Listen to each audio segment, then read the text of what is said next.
அஸ்ஸலாமு அலைக்கும் வரஹ்மத்துல்லாஹி வபரகாத்துஹு. ஆஷுரா நாள் எனக்கு எதுக்கு நோன்பு வைக்கணும், ஆஷுரா நோன்புடைய சிறப்புகள் என்ன, இது எல்லாத்தையும் நம்ம பார்த்துட்டோம். அடுத்து ஆஷுரா நாளில் என்ன ஓதுன்னு பார்க்கலாமா? வாங்க பார்க்கலாம்.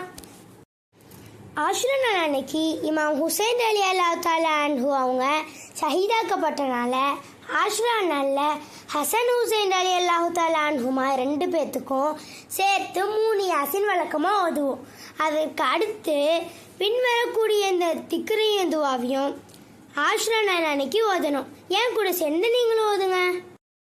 அஊது பில்லாஹி மினஷ் ஷைத்தானிர் ரஜீம். பிஸ்மில்லாஹிர் ரஹ்மானிர் ரஹீம். ஹஸ்பி அல்லாஹு வ நிஅமல் வக்கீல், நிஅமல் மௌலா வ நிஅமன் நஸீர். இந்த திக்ரை 70 முறை ஓத வேண்டும். சுப்ஹானல்லாஹி மில்லல் மீசானி வ முன்தஹல் இல்மி வ மப்லகர் ரிதா வ ஸினத்தல் அர்ஷ். லா மல்ஜா வ லா மன்ஜா மினல்லாஹி இல்லா இலைஹி.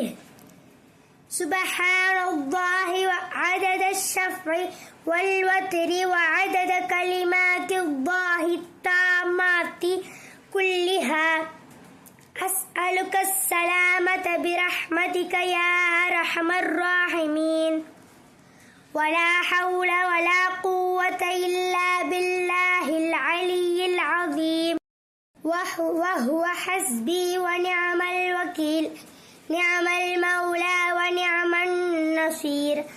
اللهم إني أسألك بحق الحسن وجده وأمه وأبيه وأخيه وبنيه فرج عني ما أنا فيه برحمتك يا أرحم الراحمين.